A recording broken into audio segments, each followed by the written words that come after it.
Hey, I'm Dustin, and this is Brew Talk Geek on Talk Network. Today I've got a really great brewery for you, Slover from San Luis Obispo. Now, my wife took me here when we went and visited her alma mater up there, Cal San Luis Obispo, and I have to say, they make a great beer.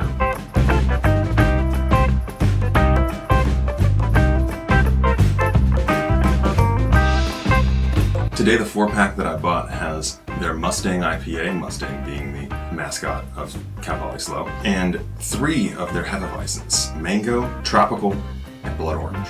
Me being a big Hefeweizen fan, I think I'm going to have fun with these. Let's crack them open. This is the Mango.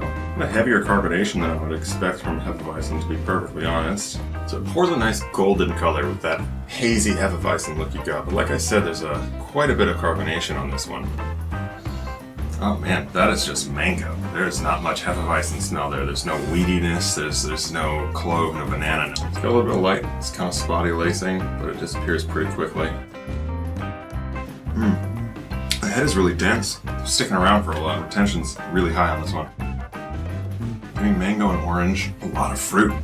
Not a lot of Hefeweizen in this. This might actually be a really great beer for somebody to try if they're into seltzers and is trying to start branching out into beers or something like that. This is the mango seltzer of beers. That being said, it's delicious, so what can you do? So the head disappears almost immediately upon pouring it. It was a nice kind of dense white when it was poured, which I missed that footage, sorry. But it kind of fizzled down very quickly to about 1/4 inch and then sort of capped out. It's pretty bright orange, which makes sense for being blood orange. And it's pretty opaque too, I can't really see through it. There's a little bit of patchy, spotty lacing, as you can see. It goes pretty quickly. It almost smells like orange candy.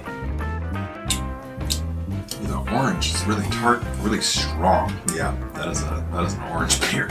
It starts pretty bold, but it fades a little bit, kind of midway in, and it kind of tastes a little like orange candy flavor. The carbonation is a little bit lower than the mango, but it's still kind of very crisp mouthfeel. Starts kind of semi-sweet and finishes tart. These are basically shandies, is what they are. Just mango and blood orange instead of lemon. These would be delightful on a hot day, poolside or beachside shower. Just like the other one, I'm not getting very much of a Hefeweizen feel from this. It's a shandy. It's a shandy, but it's a delicious shandy. Next up, we have the Tropical P.O.G, and that is passion fruit, orange, and guava.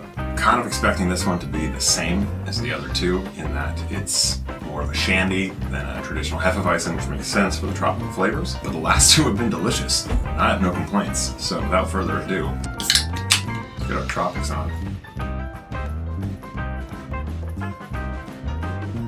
That is a tropical flavor. Head's very light, very airy, real thin. Its retention's really high. But on your mouth, it dissipates almost immediately. It just completely melts. Oh, wow. Oh, yeah. The guava is interesting because I want to say it's the strongest flavor, but I also want to say it's the lightest flavor at the same time. It's about the same amount of carbonation as the other ones, which again leads me to believe they're probably all based off of the same Hefeweizen recipe. Got a little bit more body and a little bit more flavor than the other two, to be honest. And maybe that's because you're using 3 different fruits on this one instead of just mango or just blood orange. This might be my favorite one out of the 3 so far.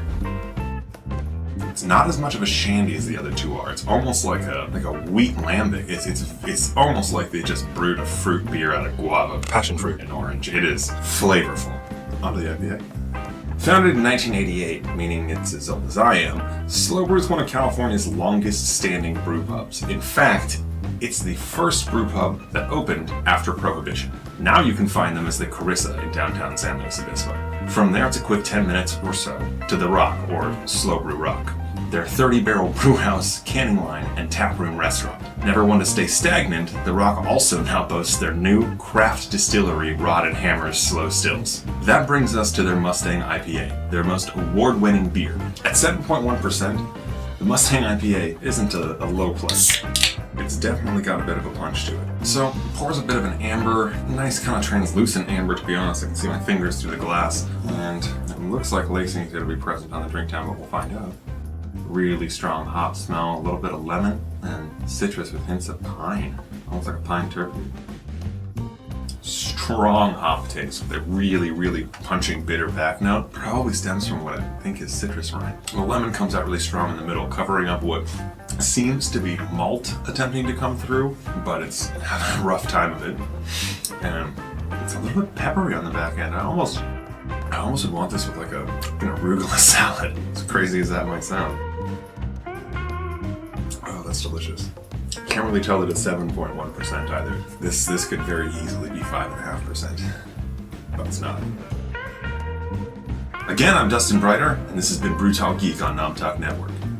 Like, comment, and subscribe.